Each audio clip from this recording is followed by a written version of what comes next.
Olá, sejam muito bem-vindos ao canal Café do Escritor. Eu sou Sandro Bisso, editor. Estou aqui com um convidado sempre muito especial, nosso querido Robertson Frizeiro. Boa noite, Robertson Frizeiro. Estamos gravando à noite, mas talvez você assista durante o dia, né? Tudo bem, Robertson? Olá, Sandro. Boa noite a todos, bom dia a todos, boa tarde a todos. Mesmo que você assista de madrugada, seja muito bem-vindo ao canal.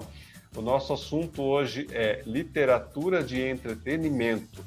A gente fez uma live no Instagram, tivemos problemas técnicos, íamos fazer aqui, e assim, no final das contas, fizemos uma live que também teve problemas técnicos, então decidimos ainda assim gravar um vídeo, fazer uma conversa gravada para que vocês tenham esse material disponível aqui no canal Café do Escritor, tá bom? Então, o que é esse tal de literatura de entretenimento? Qual que é a diferença da literatura, entre aspas, Frizeiro, normal para essa literatura de entretenimento? O que se considera, o que tem que ser considerado ultimamente para diferenciar um pouco a produção de livros, né, de ficção, é chamar parte dessa produção de ficção literária e uma outra parte de ficção comercial. Eu não gosto muito do termo comercial, não, porque fica parecendo que é uma literatura só para vender, mas, na verdade, todo mundo quer vender livros. Então, assim, na verdade, não tem muito como fugir disso. Eu gosto muito mais de pensar assim, em literatura de entretenimento, ou ficção de entretenimento. Né? Certo. Qual é a diferença, basicamente, dessas duas? A ficção literária, ela costuma se preocupar mais com questões artísticas, ou seja, ela se preocupa com a estética do texto, ela se preocupa com a construção, né, da obra, ela se preocupa com uma questão temática muito forte. Então, a gente sempre diz, né, que o romance, por exemplo, é o gênero regido pelo tema. Então, a ficção literária vai se preocupar com isso desde o início. O romancista vai pensar num tema e desse tema ele vai pensar numa história para poder contar esse tema e convencer o seu leitor a respeito do que ele pensa desse tema. A literatura de entretenimento não, ela é muito mais voltada para duas questões. Uma, contar uma boa história, manter o leitor engajado naquela história que eu estou contando. Né? Atento, e o segundo, e que ele não se perca, né, nessa literatura, né? Isso, e o segundo, que a literatura de entretenimento ela é mais regida pelas convenções de gênero, ou seja, essa literatura de entretenimento ela tem vários subgêneros, vamos colocar assim, né? A ficção científica, a fantasia, o amor, o humor, a aventura, até a distopia. Então, assim, tem vários gêneros aí, né? Terror, tem vários subgêneros que vão entrar nessa literatura de entretenimento. Sim. E cada um desses subgêneros, eles têm as suas características próprias, eles têm seus códigos próprios, e o leitor desse subgênero, ele gosta de encontrar aquele tipo de código, aquele tipo de oferta. Ele já espera encontrar isso naquela literatura, porque ele está habituado, ele segue, ele tem os seus autores preferidos, né? Então, ele já espera encontrar aquilo. Exato. Por isso que é uma literatura que muitas vezes se presta ao que alguns chamam de fórmula, né?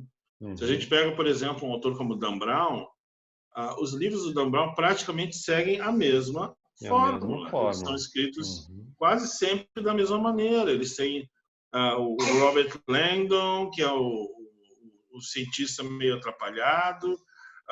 Eles têm uma mulher muito bonita e muito inteligente, que acaba sendo a ajudante dele.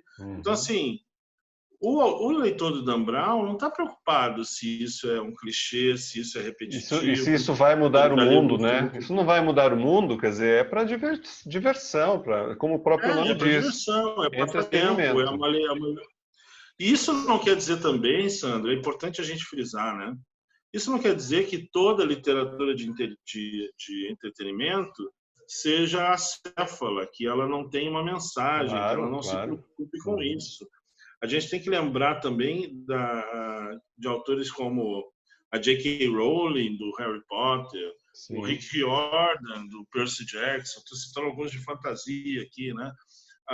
O próprio Tolkien, que entra nessa literatura de gênero, mas tem uma obra, né, que, na verdade, a obra do Tolkien e de outros autores acaba entrando no que a gente chama de uma fronteira muito tênue entre essa literatura, pode ser de literatura, ela é entretenimento, mas ela também está numa ficção literária, né? Porque ela tem profundidade, ela tem uma pesquisa muito, né, uma construção muito profunda. Então isso. Mas ó, eu vou fazer um exercício aqui, tá? Eu vou falar o nome de alguns autores bem conhecidos, tá? Sim. E que facilmente o nosso ouvinte, o nosso espectador, vai pensar nesses autores e vai perceber o que a gente está falando quando a gente fala de literatura de entretenimento. São autores cujos livros se focam muito mais na história que está sendo contada do que propriamente numa transformação da linguagem, num estranhamento, numa questão mais estética, mais artística, tá? No romance policial, por exemplo, a gente tem lá a Agatha Christie. Eu lembrei da Agatha Christie. Foi um nome que me veio. Arthur Conan Doyle, do Sherlock Holmes, né?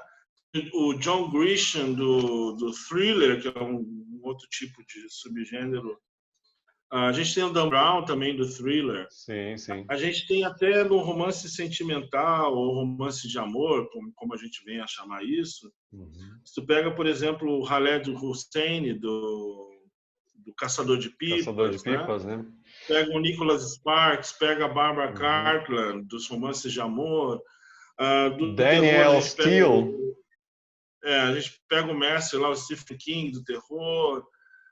Todos esses que eu citei, imediatamente a gente lembra deles, a gente lembra do tipo de livro que eles escreviam, né? Se eu falo Sidney Sheldon, toda uma geração vai lembrar exatamente. Eu li Sidney Sheldon. E a literatura de entretenimento, veja só que interessante, eu vou contar uma curiosidade aqui, falando do Sidney Sheldon, né? A literatura de entretenimento, ela é tão calcada nesses códigos, nessas fórmulas, né, se a gente pode dizer. Eu não gosto de chamar de fórmula nem de receita, porque fica parecendo que eu estou diminuindo aquilo. Mas é só uma tentativa de colocar dentro de um padrão, né? Talvez. Mas, por exemplo, o Sidney Sheldon foi um dos autores best-sellers mais conhecidos da década de 70 e 80, né? Quem é velho como nós se lembra. A gente sabe. Sidney Sheldon vendia muito. Sidney Sheldon veio a falecer. E o que a família dele fez? Ela criou a grife Sidney Sheldon. Olha. Então, hoje, você entra numa livraria e tem livros novos do Sidney Sheldon. Não que eles tenham contratado um ghostwriter para escrever fingindo que Sidney Sheldon escreveu aqueles livros. Não. O livro vem escrito lá, Sidney Sheldon, bem grande no topo da capa, o título do livro e embaixo por fulana de tal ou fulano de tal. Ou seja, eles contratam escritores que escrevem no estilo Sidney Sheldon e publicam com a grife Sidney Sheldon. Porque o leitor de Sidney Sheldon quer ler livros como aquele. Exato. E já tem aquela fórmula, como você falou, né? Você já sabe o que você vai esperar. E aí você já lê feliz da vida, porque você sabe que você não vai se decepcionar. É aquilo que você está esperando. Mas não quer dizer que sejam livros de qualidade inferior. Não, até tem algumas pessoas que fazem uma terceira divisão aí, tá? Dividem entre ficção literária, literatura de entretenimento e ficção comercial. E aí, o que eles chamam de ficção comercial é aquele livro que é feito só para vender mesmo. É aquele que é o escritor quantidade, e o editor, quantidade de venda, né? O escritor e o editor se juntam e eles bolam livros, mas aqueles livros existem só mesmo para vender. Exemplo, Crepúsculo, da Stephenie Meyer. que resolve escrever um livro de vampiro sem consultar um livro sobre a mitologia do vampiro. A própria autora, lá, que eu não vou lembrar o nome, mas também não vai fazer falta, a autora dos 50 Tons de Cinza. Sim, é outra, né? E já lançou, eu acho que mais uns 2, 3, 4 spin-offs daquela trilogia horrorosa. O que se salva daquilo, né? O que se salva daquela literatura? É só vender mesmo, não tem outro objetivo. Exatamente. Só aqui. Deixa eu perguntar uma coisa, Frizeiro. Nós estamos falando aqui o nome ficção literária, que é aquela mais, né? Talvez, como se diria, uma alta literatura, né? Estamos falando da literatura de entretenimento, mas isso não quer dizer que a literatura de entretenimento tenha que ser somente romance, aquele texto longo, certo? Não, de modo algum. É até bom a gente diferenciar isso, porque a palavra romance virou uma confusão enorme. Por isso, né? E eu acredito que é por isso que não se usou o nome romance para definir a literatura de entretenimento, né? Porque se colocasse a palavra romance, como a gente costuma usar aqui no Brasil, ia virar uma salada, né? Pois é, porque o que acontece? Romance é uma forma literária em prosa, em texto corrido, se a gente pode dizer assim, em prosa, né? Então, quais são as formas literárias em prosa? As 3 principais são romance, novela literária e conto. Sim. E elas se diferenciam por diversos critérios, mas um deles é o tamanho. O principal é o tamanho, né? Fora o resto. O que acontece no Brasil? O nome romance acabou virando sinônimo de romance de amor. Exato. Então você vê gente dizendo assim, eu vou escrever um livro de romance, e é muito errado dizer isso, você vai escrever um romance de amor. Vou escrever um livro de terror. Não, você vai escrever um romance de terror. Porque é ficção. É ficção ou é real? Porque tu pode fazer um livro de terror real. Sim. Né? Mas daí com não casos de fantasmas coletados por aí, tal. Mas daí não é ficção. É uma ficção. Então é um romance de terror. Se passa no futuro, é um romance de ficção científica. Porque romance é o nome dado por forma literária. Isso. Essa prosa mais longa.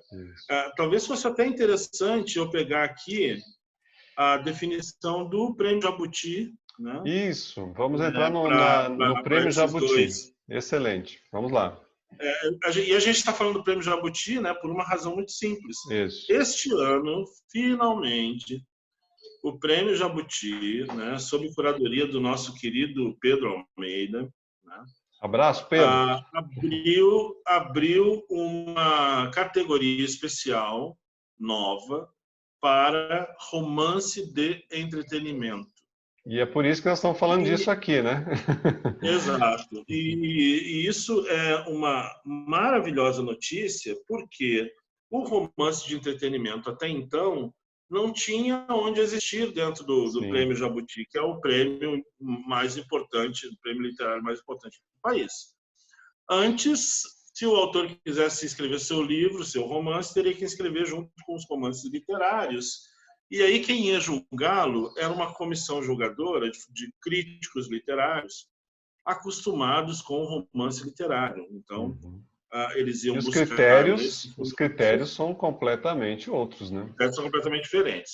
Só basicamente para entenderem, o romance literário, ele lida com questões mais artísticas, ele tem uma preocupação com a linguagem, ele vem trazer uma mensagem, né? E tem uma preocupação de que a estrutura e a linguagem se adequem com a mensagem, etc. O romance de entretenimento, não. O foco dele é muito mais a história, o engajamento do leitor e o seguir os códigos daquele gênero. Né? Então, o Prêmio Jabuti, no regulamento desse ano, define assim, eu vou ler para vocês. Tá? Romance literário. Narrativa ficcional em prosa, geralmente longa, cujo enredo se desenvolva relacionando personagens numa sequência temporal. Isso é a definição de romance por si. Podem narrar sobre todo o tema e sobre qualquer enfoque. O júri desta categoria, romance literário, irá avaliar as qualidades do texto, privilegiando a forma, a arte literária, ou seja, privilegiando a forma do romance e a qualidade artística. Critérios. 1. Originalidade de tema relacionada à forma e ou estilo. 2. Técnica narrativa e estrutura. 3. Desenvolvimento da ação e construção dos personagens. Então, a gente nota que o romance literário tem uma análise muito mais artística e técnica. Romance de entretenimento. Narrativa ficcional em prosa, geralmente longa, cujo enredo se desenvolve relacionando personagens numa sequência temporal, definição de um romance. Aqui aí o regulamento diz assim: aqui devem ser inscritos principalmente os romances de gênero, de entretenimento, quando se considerar que a obra é voltada para um público mais amplo. Por exemplo, aí ele dá uma lista: policial, ficção científica, terror, romance sentimental ou romance de amor. Veja como é que ele usa o termo, né? Romance sentimental ou romance de amor. Humor, suspense, aventura, fantasia, entre outros. O júri desta categoria irá avaliar as qualidades do enredo, privilegiando o conteúdo, a trama. E aí vem os critérios. Primeiro, técnica narrativa e estrutura relacionadas ao gênero. 2. Originalidade e capacidade de engajar o leitor. 3. Desenvolvimento da ação e construção dos personagens. Então, vejam que apenas um critério é compartilhado entre as duas categorias. Sim. Os outros dois definem muito bem o que eles consideram romance literário e o que consideram romance de entretenimento. Agora, tem uma coisa legal para a gente falar do Jabuti, né? O Jabuti ele é muito inclusivo. E eles deixam bem claro o seguinte, porque teve gente que reclamou, né? Como sempre tem gente que reclama. Teve gente capaz de reclamar dizendo que o Jabuti agora ia premiar texto ruim. E a resposta é não, a gente quer premiar os bons textos de entretenimento. Sim. Mas a questão é, se você acha que o teu romance se enquadra melhor como ficção literária e você quer se submeter àquele júri de críticos literários que vão julgar a qualidade artística e estética do teu livro, porque isso dá um galardão maior do que a nova categoria romance de entretenimento, sinta-se livre para escrever naquela categoria. A inscrição é feita pelos próprios autores. Ninguém é obrigado, né? Ninguém é obrigado. Não, você define em que categoria você quer inscrever. Né? Então, fica livre isso. E isso eu acho muito legal. Eles estão criando uma nova categoria justamente para começar a premiar esse autor nacional que está surgindo na literatura de gênero. O Brasil é um dos países que mais traduz livros no mundo. Sim. E um dos que tem maiores lacunas de tradução também, porque se traduz muita bobagem de entretenimento dos Estados Unidos da América, às vezes uma qualidade muito ruim. E se vende como alta literatura, né? Uma literatura e vende como água, e vende como alta literatura, e tem toda uma máquina de publicidade por trás. Exato. E é marketing, né? Preferem traduzir, que é mais barato, do que investir num novo autor nacional. Com certeza. E a gente precisa reverter essa situação, a gente precisa começar a produzir. É por isso que nós estamos aqui, né? Frizeira, é por isso que nós estamos não só no canal Café do Escritor, você com a tua mentoria, quer dizer, é por isso que a gente insiste, dizendo, olha, tem gente boa no país, no Brasil.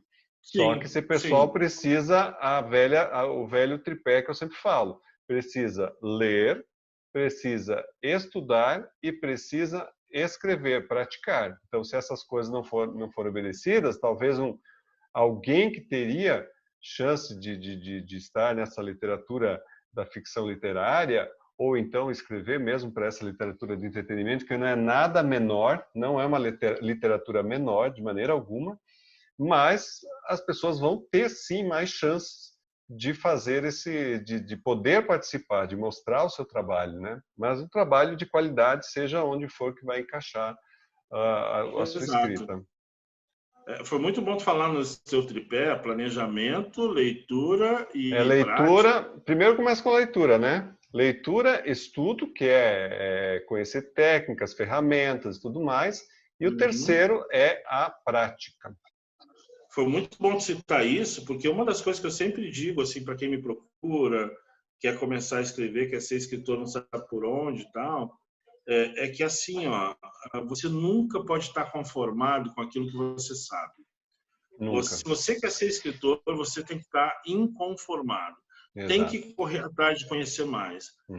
Eu já ouvi gente dizer assim: mas eu só quero escrever romances de amor, eu não tenho por que ficar estudando todas essas coisas de literatura, de teoria literária, de criação literária. Não, tem sim. Tem para que seu texto seja melhor. Não é porque você vai escrever um determinado gênero que você não vai ter um texto melhor, um texto mais bem elaborado.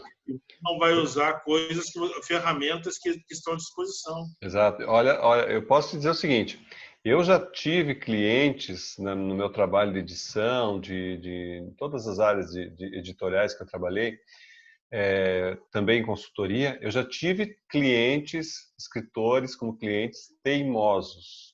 Sabe o que é um escritor teimoso? É aquele que não aceita nada. Então, ele te dá o texto e ele fala: é isso, eu não vou mexer. Bom, então, né, para que um editor se a pessoa não mexe em nada? E só que o que acontece com uma pessoa assim? Ela vai sempre estar no mesmo nível, ela nunca vai subir esses degraus que você comentou, de que você sempre tem que estar aprendendo. Então, não dá para parar nunca. E assim, eu já vi gente, por exemplo, tem um conhecido meu da faculdade, autor de romance, premiado, e um dia eu fui na biblioteca pública, tinha uma pequena oficina, uma coisa mais simples, fui lá só para me distrair na oficina, fui conhecer gente, etc. E esse cara estava lá, não dando oficina, ele estava participando da oficina. Eu falei: nossa, esse cara aqui, né? Eu esperaria ele dando oficina, não, ele estava participando, porque cada vez que você encontra um grupo de pessoas, de outras pessoas que escrevem, pessoas que estão ensinando uma técnica, um exercício, acontece isso que você falou, você sobe um degrau, né? Você está saindo da tua linha horizontal, que se você não fizer nada, você vai continuar nela. É que criação literária não é uma ciência exata, né? Exato, por isso que é uma arte, né? A gente vai pela tentativa e erro. Como toda arte, tem coisas que funcionam e não funcionam. Exato. Tem coisas que não funcionam contigo e funcionam com outros. Então, claro, assim, a gente tem que ir observando o que está sendo feito e ver onde é que a gente se encaixa. Outro conselho que eu dou também para quem está começando, né? Se você vai se dedicar a escrever um determinado gênero, você tem que conhecer tudo daquele gênero ali. Tem que ler quem já escreveu aquele gênero. Tem que ler quem está publicando aquele gênero no momento. Você não pode ficar alheio às coisas, senão daqui a pouco você vai estar reinventando a roda e achando que está abafando. E achando que está ao máximo, né? Perdão. Quando, na verdade, já tem gente que fez melhor ou igual do que você. Sim. E um outro conselho que eu dou também, muito importante: nunca se limite a ler apenas o que te agrada, ou ler apenas o gênero no qual você vai escrever. Saia da zona de conforto. Isso é se condenar a ser um autor medíocre, tu não vai sair do mesmo lugar nunca. Os grandes autores, eles acabam fazendo cruzamentos de gêneros, usando coisas que ele leu aqui, aprendeu a colar. Eu sempre cito o exemplo do George R. Martin, das Crônicas de Gelo e Fogo, né, do Game of Thrones. Qual foi a grande inovação dele no ramo da fantasia? No momento em que todo mundo estava lendo Tolkien, descobrindo C.S. Lewis, os mais avançados estavam redescobrindo a Ursula Le Guin. O que ele fez de novo? O que o Martin fez de novo foi que ele trouxe a maneira de escrever do romance histórico para dentro do gênero fantasia. Então, ele escreve fantasia como Christopher Marlowe escreve romance histórico, né? Então, assim, o Caldwell escreve romance histórico. Ele traz isso para dentro do Game of Thrones e o resultado é genial, porque parece que você está lendo efetivamente um livro histórico sobre um povo que tem existido. Aí que você vê que a pessoa consegue renovar um gênero, né, que talvez estivesse já meio esgotado, que é o caso da fantasia. Porque teve fantasia de tudo que é coisa, né? Teve coisa medonha, né, de fantasia. Mas espera-se que se renove. Bom, você falou de alguns conselhos. Para a gente terminar, você poderia falar de alguns conselhos para quem quer escrever essa literatura de entretenimento? O que você recomendaria? Primeiro, vamos ver o que a gente pode dizer para eles. Primeiro, né? Não é porque você escreve literatura de entretenimento que você está isento de conhecer as técnicas da criação literária. Então, assim, aprenda a construir um personagem, aprenda como estruturar uma narrativa, aprenda sobre ritmo narrativo, sobre descrição, sobre narração, e conheça esse vocabulário. Você vai ser escritor, você está querendo ser escritor. Você precisa conhecer as ferramentas que estão na tua mão, né? Então, assim, não se diminua como autor de literatura de entretenimento, dizendo que essas coisas são para quem escreve ficção literária, para quem escreve literatura de verdade. Então, assim, não comecemos nós mesmos já ouvi coisas desse tipo. Não comecemos nós mesmos a diminuir o que a gente está fazendo, né, criando essa barreira nós mesmos. Então, trate de estudar a criação literária, nunca é demais, vai te ajudar muito a aprender a ser um melhor autor de literatura de gênero.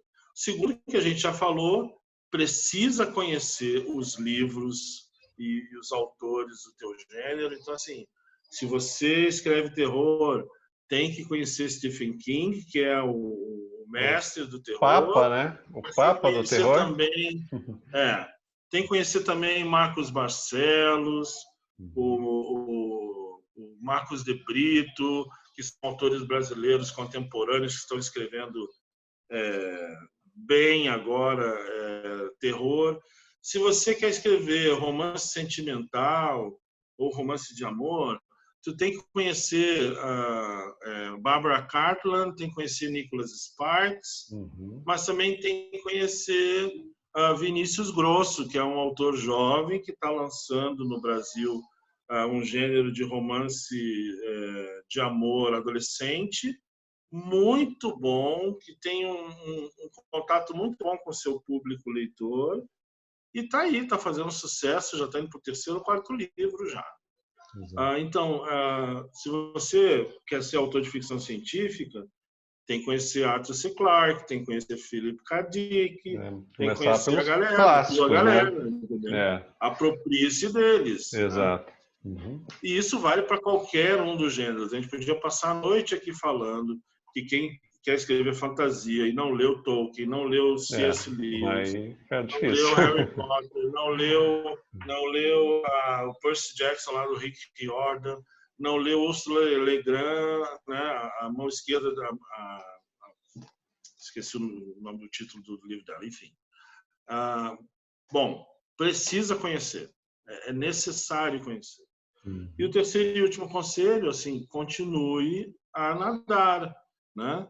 Continue lendo de tudo, continue lendo outros gêneros, porque isso vai te ajudar a renovar o gênero que você está se dedicando. Exato. Vai te ajudar a ser diferente no meio de tantos iguais.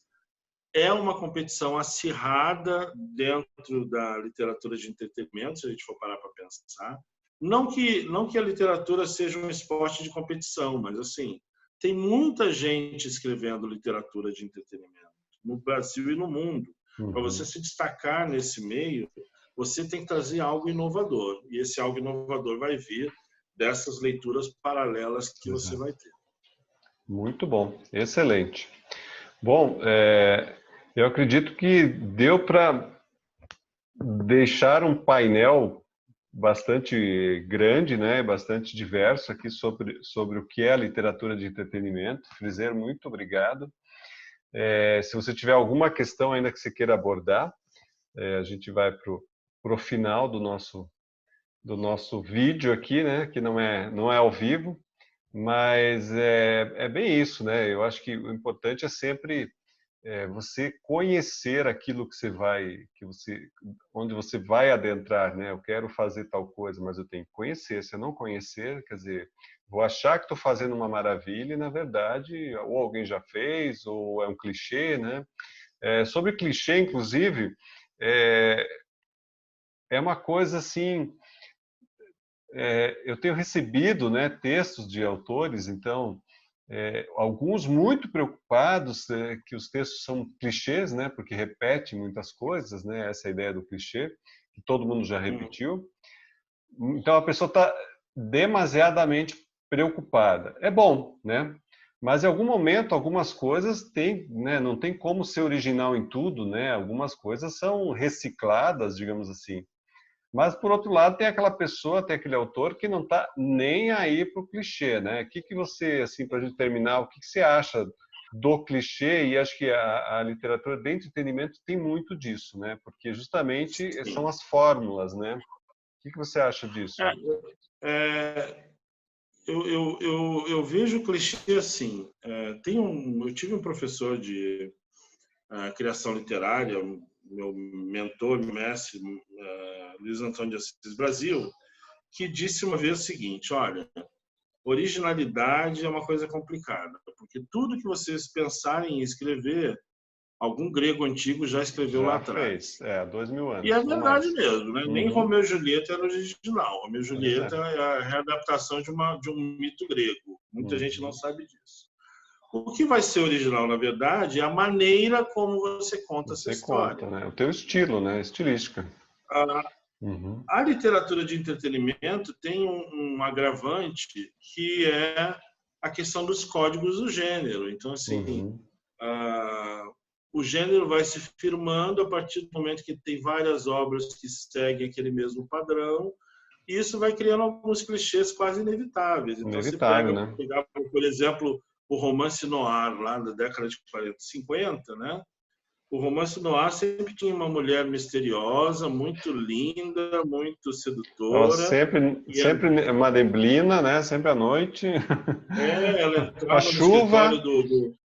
Ela entrava no escritório do detetive sempre depois do expediente.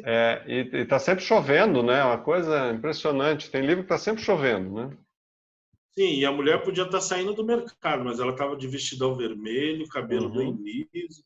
Então, assim, escapar desse lugar comum, eu acho que é a função do escritor, né? Porque a gente ganha o leitor quando a gente cria algum tipo de estranhamento, quando ele sai do inesperado, né? O Dan Brown, por exemplo, ele faz isso num livro que, no fim das contas, é muito ruim, que é O Inferno. Né? O livro é ruim, mas o início do livro ele foge do lugar comum que ele mesmo criou, do clichê do início dos livros dele, que era sempre o Langdon estava tranquilo na sua faculdade, dando uma palestrinha e tal, e aí alguém chegava com um problemão. No Inferno, ele começa já com o Langdon perdido, zureta, que não sabe militar. Fora, a gente... Ele tá fora de si, está acordando de um não, sono. E o leitor participa disso, porque o leitor também não sabe o que está acontecendo, né? O leitor também não sabe onde ele está, e aquilo me entusiasmou, mas depois o resto do livro... Não, depois o resto é sofrível. É como se ele estivesse lá no topo do tobogã e aí ele desce e cai na piscina do clichê. A resolução do Inferno é medonha. Deixou a desejar mesmo. Mas, enfim, eu acho que a questão de clichê, eu acho que é um pouco isso, assim, ó. Pense em quais são os lugares comuns do gênero que você faz, né? Eu escrevo romances de amor e aí tem uma mulher muito bonita, um rapaz muito musculoso e bonito, descamisado, não sei mais o que. Gente, isso aí é capa de 9 entre 10 livros de romance de amor que vende nas bancas de jornais e nas livrarias. Então, assim, tente fugir um pouco disso, tente sair um pouco. Né? Será que esse teu personagem não pode ser um pouco mais problematizado? Será que ele tem que ser lindo para ela poder se apaixonar por ele?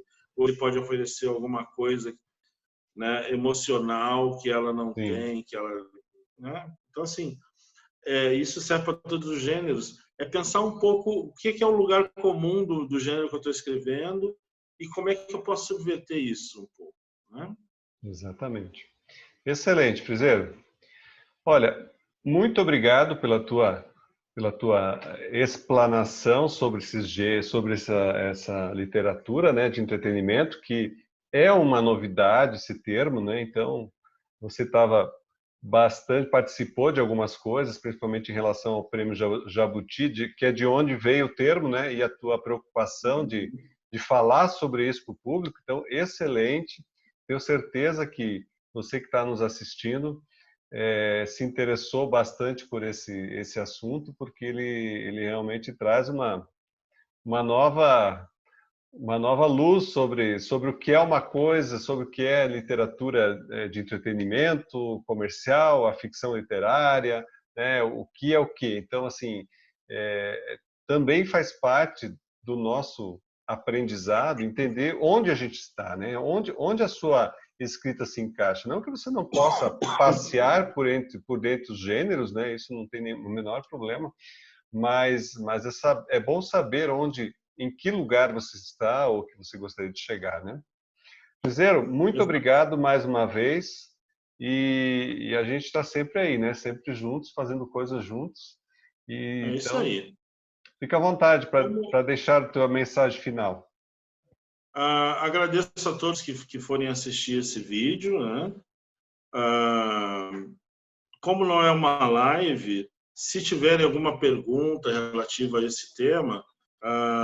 deixa nos comentários aí. Podem deixar nos comentários, e nós temos também 3 grupos de WhatsApp do Café do Escritor, onde eu e o Sandro estamos lá sempre monitorando e tal. Você está mais que eu, né? Você está diariamente. Eu sou viciado, eu fico... Né, não, deixa eu te corrigir. Nós temos 3 grupos de ficção, porque só cabem 257 pessoas em cada grupo, no máximo, né? Então, um está praticamente lotado.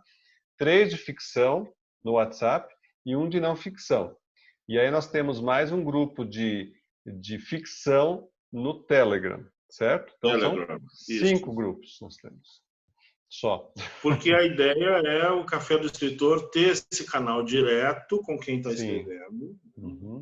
A gente está sempre fazendo ações para ajudar vocês. Bom, o Café do Escritor é um canal riquíssimo de material. É quase impossível que não tenha o que vocês queiram perguntar no canal Café do Escritor. Mas a gente ainda tem essa facilidade dos grupos de WhatsApp, que é para colocar você em contato com outras pessoas que também estão escrevendo e nós nos motivarmos mutuamente. Sem dúvida. Os grupos de ficção têm desafios diários de criação no WhatsApp. Aproveite, hein? Aproveite. Enfim, tem sempre coisa nova e legal acontecendo. E sobre isso também, sobre essa questão da comunidade, para o escritor, quando a gente escreve, a gente está sozinho, né? Mas o escritor precisa compartilhar, estar dentro de algum grupo, nem que seja virtual, pode ser pessoal, presencial, mas é importante, você que quer escrever, ou que já escreve, ou que já tem livros publicados, é importante você fazer essa troca com outros escritores.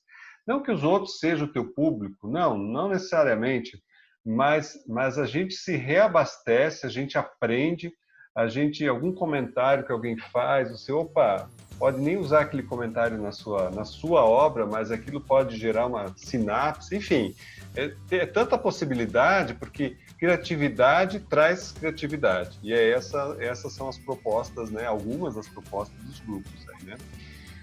Muito bom. Muito obrigado, Robertson. Uma boa noite, né? Porque nós estamos de noite aqui. E a gente volta em outro momento, ao vivo, gravado, tanto faz. A gente vai voltar, né? Tá bom? É isso aí, meu querido. Abraço, sempre às ordens. Que bom. O que precisar, estamos aí, e sempre às ordens também dos nossos queridos amigos escritores. Excelente. E você que nos acompanha, muitíssimo obrigado por estar assistindo mais esse vídeo. Como o Friseiro já falou, tem muito material aqui no canal, então se inscreve,